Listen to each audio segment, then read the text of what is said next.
Salut tout le monde, moi c'est Michel.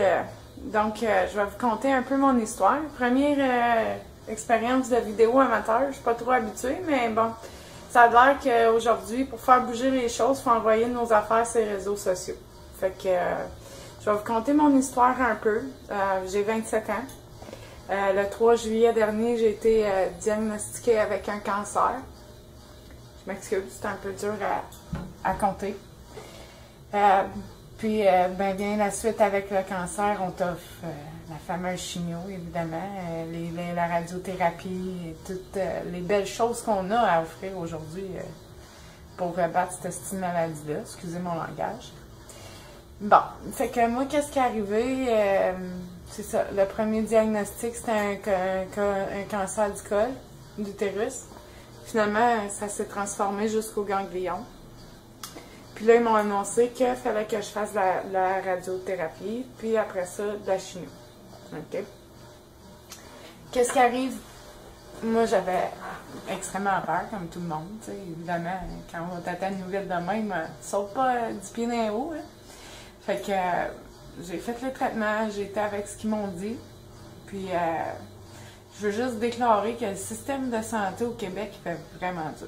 Puis c'est de là que je parle mon histoire. Parce que moi, j'ai fait de la chimio. Au début, je voulais pas en faire, mais tu sais, pour l'amour de la femme et tout ça, j'ai dit, OK, on va essayer. Ils m'ont dit qu'on serait bien encadré, puis tout ça, puis qu'aujourd'hui, la technologie, tu sais, on s'en sauvait, puis plus qu'avant, tu sais. Puis je dis pas que c'est à quelqu'un de prendre ma maladie, là, puis lui, il va guérir tout, là. Mais je me dis qu'il doit y avoir des affaires qui fonctionnent pour certaines personnes. Fait que moi, j'ai fait la chimio, puis pendant ma chimio, j'ai remarqué que j'avais une bosse qui me poussait sur le bras. Puis là, comme je vous ai expliqué au départ, mon cancer, moi, il est au col de l'utérus. Fait que je vais vous montrer la belle petite bosse. Je m'excuse si la vidéo il bouge un peu. Fait que ça, c'est la belle petite bosse. Je sais pas si vous la voyez, là. OK. Ouais, ça, c'était une petite bosse. Au début, c'était pas plus gros que 5 cents. Même 10 cents, je dirais.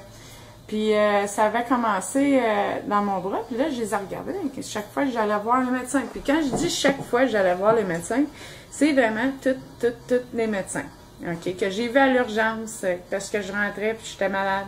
Que ce soit les infirmières qui faisaient mes prises de sang à la fin de cancérologie. Que ce soit mon docteur oncologue qui faisait mon suivi.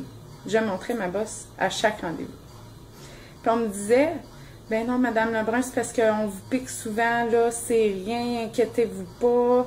Non, non, non, on s'entend-tu quand tu as une bosse qui te pousse sur le corps, puis si t'es pas là avant que tu fasses la chimio, il y a de quoi s'inquiéter, mais je me disais, regarde, pas docteur, peut-être qu'ils ont raison, puis je chialais un peu, fait que je me disais, je vais pas trop chialer, OK?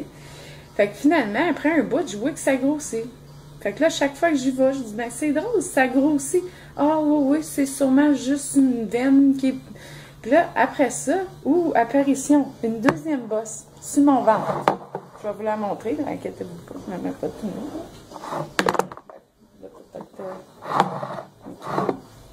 Fait que, deuxième bosse.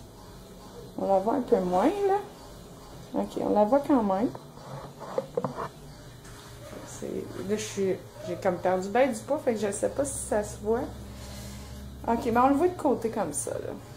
OK. Bon. Fait que j'ai une bosse qui est apparue là aussi. Fait que là, OK, on a deux bosses, là. C'est bizarre, mais tu te fais piquer le temps que ça. Pourtant, je me rappelle pas de m'avoir fait piquer à cet endroit-là au point que ça aurait fait la même bosse. Peut-être les veines, je leur donnais parce que j'étais comme, ah oui, tu sais, je me suis fait piquer souvent.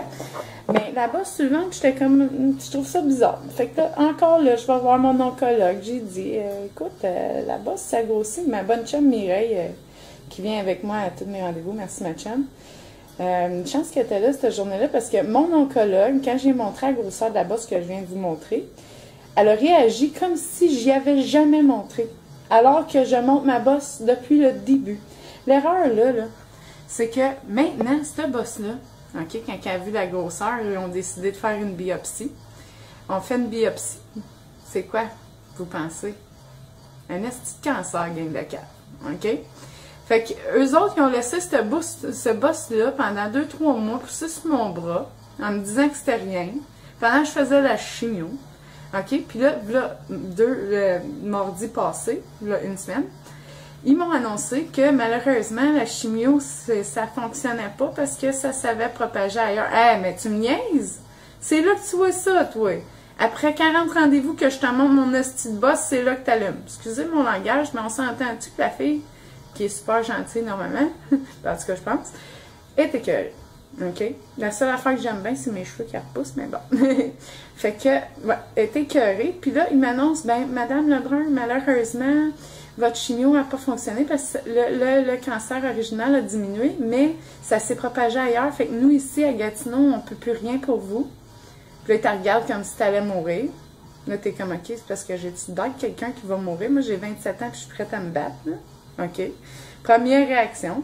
Deuxièmement, c'est nous, on ne peut plus rien pour vous ici. Est-ce que vous seriez intéressé dans les essais cliniques? Ben oui, je vais pas me laisser crever chez nous, là, comme tu voudrais, tu sais. Fait que c'est mon seul ressort. Pas ben chouette, hein? Ils vont m'envoyer à Montréal, à l'Hôtel Juif, que j'ai pas eu de nouvelles encore. Ça fait une semaine que j'attends. Je leur laisse une semaine. Je sais que le système de santé, ils sont occupés. Je dis pas que c'est la faute des infirmières, parce que mon Dieu, qu'il y en a des infirmières qui sont merveilleuses. Il y a des docteurs qui sont merveilleux. Le problème, c'est qu'on prend pas assez de temps quand il faudrait prendre le temps, puis quand c'est sérieux. Oui, je suis juste une vie parmi tant d'autres. Oui, pour vous autres, je suis pas ta fille, je suis pas ton ami, je suis pas rien. Mais pour les amis qui m'aiment, je suis quelque chose. Puis, je pense que il y a quelque chose pour moi, en quelque part, qui va pouvoir me sauver la vie. Puis pas me dire que je vais aller mourir chez nous, seule. Ben, pas toute seule, là, mais, tu sais, en tout cas, c'est le moment, là. Je vais peut-être l'enlever, celle-là. Mais bon. Fait que, c'est ça. Fait qu'ils me disent que Montréal, c'est la seule option. Là, ça fait une semaine, j'attends. Mais moi, après une semaine, là, les boss, là, que ça fait 3 mois que je montre qu'ils grossissent, ils continuent à grossir sur mon corps. Puis il y en a juste 2 comme c'est là. Fait que, ils vont-ils attendre que ça se transforme? Là, j'ai rien dans les poumons, j'ai rien dans le cerveau, puis on sait que c'est les cancers les plus dangereux. Ils vont-ils attendre que ça se transforme jusqu'à là, avant de réaliser qu'ils peuvent me sauver la vie, peut-être?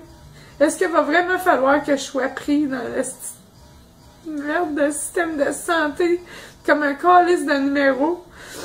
Parce que moi, je suis pas ta fille au docteur qui prend soin de moi. Moi, je me demande s'ils traiteraient leur propre enfant. Je dis pas que c'est votre faute, parce que le travail devrait pas être facile, mais il y a eu erreur dans mon cas. Il y a eu une erreur dans mon cas parce que ça aurait dû être vérifié en partant au début avant que ça se propage, parce qu'il y a des contre-choses qu'ils peuvent faire. Tu sais, si jamais ça se propage ailleurs, ben, il aurait peut-être pu arrêter plus souvent, il aurait peut-être pu changer la chimio plus vite, tu sais, c'est quelque chose qui aurait dû être regardé, qui n'a pas été regardé. Puis là, que moi, je me retrouve dans une situation qui me renvoie à la maison en me disant, ben, Madame Lebrun, on peut plus rien pour vous, il faut vous envoyer à Montréal pour des essais cliniques. Tu veux-tu savoir le plus drôle? Moi, j'en voulais même pas de ta chimio au début, OK? Puis je l'ai faite. J'ai perdu mes cheveux, je les avais jusqu'aux fesses, mais j'étais prête à me battre. Chaque fois qu'on est prêt à se battre, vous nous ramassez à terre avec vos speeches que vous pouvez pas nous aider. Quand vous savez, il y a peut-être une solution en quelque part, mais que le gouvernement ou whatever, qu'est-ce que vous faites de l'argent dessus avec votre esti de chimio, là, ben, eux autres veulent pas que ça se développe parce qu'ils font pas d'argent avec ça. Fait que moi, là, j'aimerais ça que le monde partage mon vidéo, puis je veux que les choses bougent pour moi. Je sais pas comment. Peut-être qu'il y a des remèdes miracles biologiques, mais faire accélérer les choses, ce serait de partager. Merci, je vous aime.